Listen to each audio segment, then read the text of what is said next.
bibigyan na lang kita mamaya. Oh, good morning mga Shakil. Chico, tingin sa camera. Good morning. Yeah.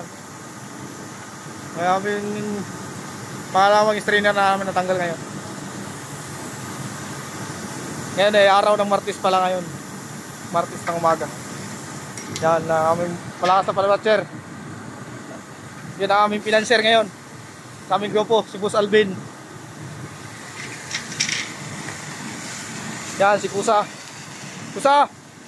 Tingin yung mga gwapo sa aming grupo. Good morning.